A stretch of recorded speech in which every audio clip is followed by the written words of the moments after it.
Salam alaikum, salut à tous. Désolé, je ne vais pas rester très longtemps parce que j'ai pas beaucoup, comment vous dire, de puissance d'internet. Je fais un petit périple en Amérique centrale et Amérique du Sud. Là, je suis à Belize. Je viens d'avoir l'information, vu qu'il y a le décalage horaire, de CNews. Donc, toujours dans le feuilleton Iqoussen. Alors, il apparaît que le Conseil des contentieux des étrangers belge rejette la demande de suspension de l'expulsion de l'imam Iqoussen vers la France, car le requérant n'établit pas que celui-ci causerait un préjudice grave et difficilement réparable. Alors, là, je suis pas un expert du droit belge, mais alors il y a de quoi s'arracher la tête. Donc, il y a eu la procédure qui a été faite par Darmanin sur soi-disant le fait qu'il avait été soustrait à une décision d'éloignement, c'est-à-dire de ne pas avoir quitté le territoire alors qu'il était bien à l'étranger. Donc ça a été tombé, et Koussen avait gagné. Mais comme je vous avais déjà précisé aussi, c'est que ça ne faisait pas de lui une personne en situation régulière en Belgique. Donc automatiquement, de suite, ils l'ont mis en rétention administrative. Et puis, il a fait la procédure. Et lui, il justifiait, enfin, je ne sais pas sur quel élément juridique, puisque je n'ai pas eu les écritures, mais qui donc, en gros, les Belges voulaient l'envoyer en France. Donc ça, il y a de quoi être malade. Donc je ne comprends pas comment on peut... Il est sans droit, sans titre aussi en France, on l'a même poursuivi parce qu'on pensait qu'il n'était même pas sur le territoire, qu'il était sur le territoire français alors qu'il n'était pas, pour le faire venir en France. Mais à quoi il joue Darmanin là?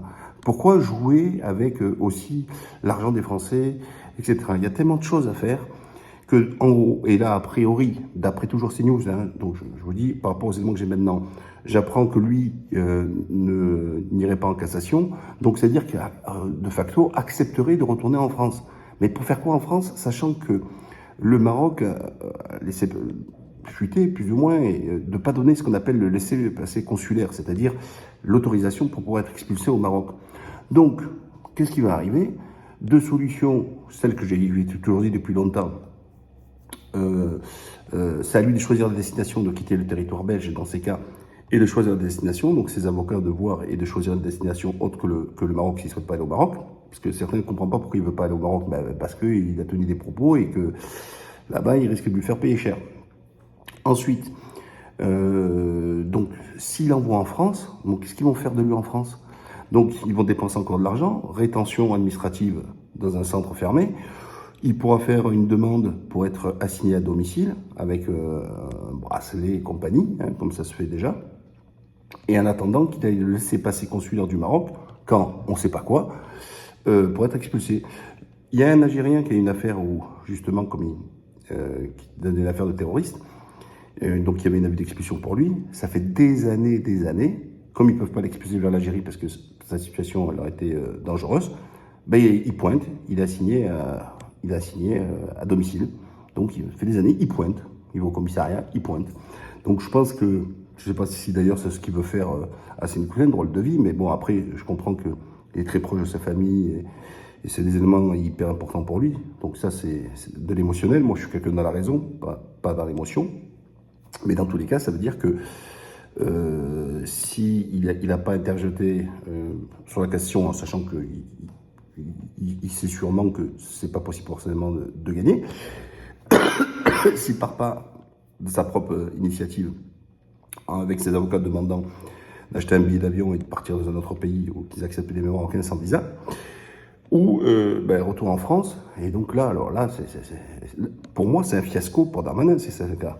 Parce que le faire revenir en France, et sachant que le Maroc n'a pas donné de laissez-passer consulaire la fois dernière, il va avoir un bras de fer, sauf si Darmanin en sous-marin, il a réussi à négocier avec le Maroc pour lui donner un laissez-passer consulaire. Et dans ces cas, il sera expulsé vers le Maroc. Voilà où nous en sommes, toujours dans le feuilleton Iqoussen. Et je tiens quand même encore à rappeler, c'est pas Morandini, c'est pas rien du tout. Le gars, il a commis aucun crime, aucun délit. Hein. On lui reproche ses propos, et d'ailleurs, moi, je lui fais même le procès. D'ailleurs, j'ai pas compris pourquoi il a fait ça. D'ailleurs, l'article de CNews, il le rappelle, en disant oui, j'ai fauté, j'ai dit des choses qui n'étaient pas bien. En gros, il y avait des fautes. Enfin, on lui fait le procès sur des propos et qui sont frappés, ce qu'on appelle de prescription. Et pourquoi toi, tu vas dire oui, désolé, etc. Bon, je ne vais pas revenir là-dessus, c'est pas le plus important. Voilà les informations par rapport à cette heure-ci.